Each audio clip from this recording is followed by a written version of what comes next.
Welcome back to the email list building module, where we're going through the process of getting your new self-hosted WordPress site connected to your email marketing service. In this video, we're going to cover setting up your domain branded email account and getting it set up in MailChimp so you can send emails from an email address that uses your branded domain. So let's go ahead and jump in. So what we need to do is go ahead and log back into SiteGround. As you can see here, I'm already logged in. And what we're going to do here is go to cPanel. And it's going to ask you if you want to access cPanel securely. And we'll just leave that set to yes. There are a couple different ways to do this. You can use the mail services that are associated with your hosting account. Some hosting services will provide basic email services for you. Some do not. If you remember in one of the earlier videos, I talked about how we don't ever want to have one single point of failure when it comes to this stuff. So if you have your email service and your hosting service in the same place, you can run a risk of having an issue, if there ever is an issue, with your email service being in the same place. Like for instance, like we talked about, if your site goes down, or your hosting service goes down, then all of that stuff would go at the same time. So your email would stop working. There are alternatives to using the email service that is provided to you by your hosting service, if indeed they do provide email service. Rackspace Email is one that I personally use and have used for many years. And another one that I also use is G Suite from Google. And you can, G Suite runs about $5 a month to start per email box. So that's a great option. And then obviously you get all the whole Google suite of tools that are available to you through there. But each user account, it would be $5 a month. If you use them, same concept goes with Rackspace Email. They're one that I use also, and they start at $2 per month per email address there. So those are a couple of alternatives that are worth checking into if you don't want to use the email service that is provided to you through your hosting service. And again, this whole idea of no single point of failure is preparing for, a worst case scenario. So it's not horrible to use the service that comes with your hosting service as far as email is concerned. It's just a matter of preference and how you like to prepare, because it's technology. And sometimes I think folks don't understand that technology is going to have issues. And most times they're very, very rare and very isolated, but the technology will have issues. So it's just all in how you want to prepare for that and how those things are going to work out for you and your plan and what you're trying to do. So with that being said, though, for the purposes of our demonstration here, we're going to use the email that is associated with our SiteGround account where we have our hosting. So we'll go ahead and jump in here. What we're going to do is, as I showed you before, we click through. Once we were logged in under My Accounts, we came into the cPanel here. And then here, if you scroll down, you find this email accounts option here. And what we're going to do is just create a new email account. So I'm just going to call this hello@mywpexample.com, input my password. And we're going to leave this mailbox quota here is fine. Nothing really else that we're going to do here. This is just going to be the email account that we're going to connect, that MailChimp is going to be sending our emails through. So let's go ahead and create the account. We've got that good to go here. So now you can see this new email account that I've just created. We're going to come over here to More. Go down to Configure Email Client. So that's going to bring us to this page. And depending on the application that you're using, you can see some different options here in terms of what you may want to use to set it up. Since we're using Gmail and there's not explicit instructions for that, we're going to go ahead and use this batch of settings here in this box.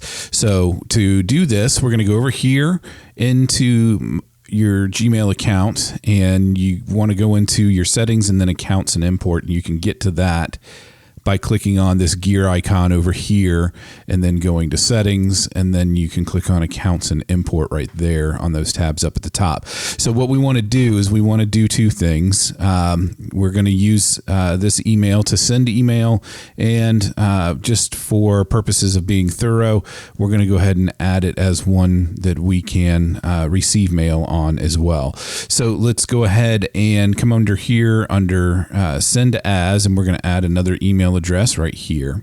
That's going to give us this prompt right here.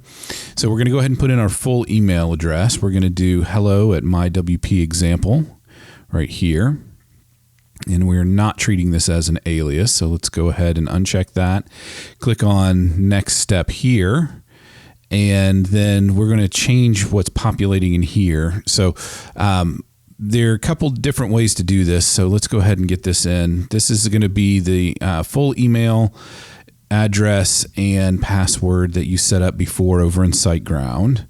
So we're going to add that there, and then we're going to change this SMTP server here. So if we come back over here, you'll notice that it says for the outgoing server, which is to be able to send mail as,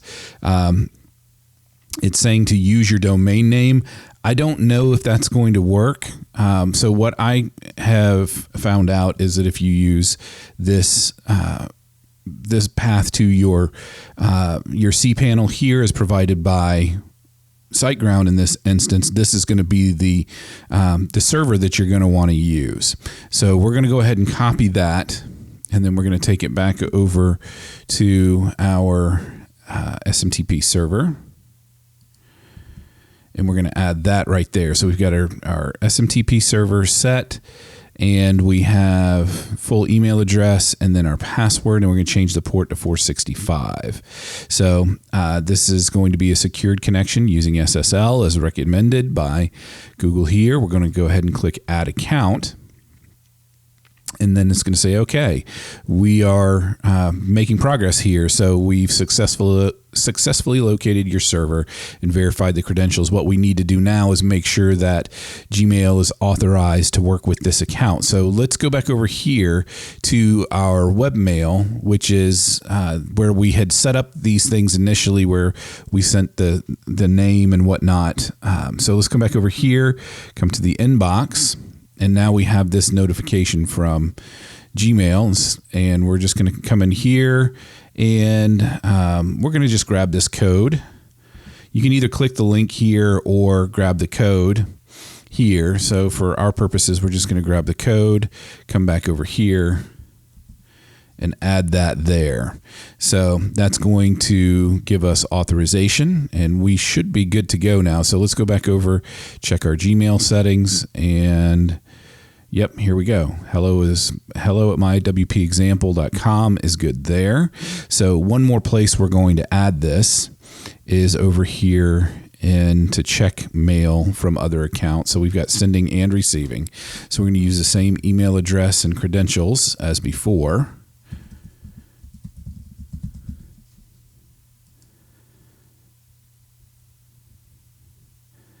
And we are going to import. Now we've only got the one option here, so we're just going to leave this import. And then same login information, mywpexample.com and the password.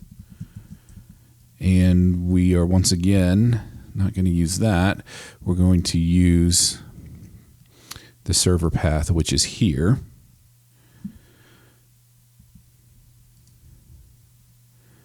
And paste that in here. We don't want to leave a copy of the message on the mail server. What that's going to do, if you remember when we were setting this up, you saw that 250 megabyte limit for the mailbox. This is going to bypass that. So your limitations are going to be set by what your Gmail account is able to hold. So we do not want to leave that there and clutter up the mail server. I think we should be good otherwise with what we're doing here. We're going to go ahead and label incoming messages, and we're going to just point them at that MailChimp folder that I've created.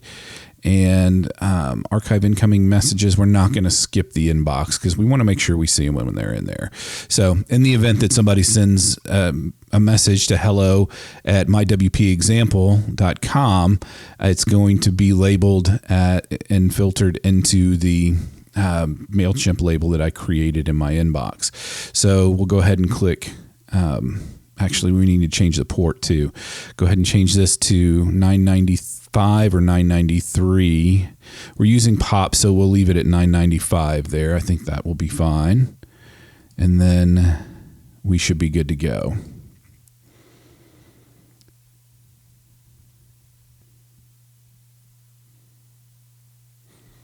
Okay, so now we're good to go. We've got hello at my WP example here as one that we can retrieve mail from as well. So we can both send from and receive email from hello at mywpexample.com in our MailChimp account. And then it's going to show up over here. And as you can see here, we've already got this filter working. So it's right here with this Gmail confirmation that we get right here. So we're good to go. All right. So now we know that that's working. If you wanted to test it again, you should be able to do so without any issue. So now we have that part of our operation done. That part is good to go. So what we're going to do now is go back over to MailChimp so we can verify our domain. So let's go ahead back over here, and I'm already logged in here. So we're going to come over here, go to this drop down over here where we've got our username out and click on accounts. And then we're going to go to settings in domains. So we're going to come over here, and we haven't verified any domains yet. So let's go ahead and click on verify, and we're going to put in that hello at mywpexample.com and send the verification there. All right, so the verification email has been sent, and when we receive it over on the other side, we can enter that code over there. So let's go back over to our MailChimp account or email account and check and see what we've got. Okay, so here we go. Here's the verification from MailChimp, and we're just going to copy this code right here and bring it into this, enter our verification code, click verify, boom, done. We are good to go there. So now we are able to send email from our hello at mywpexample.com.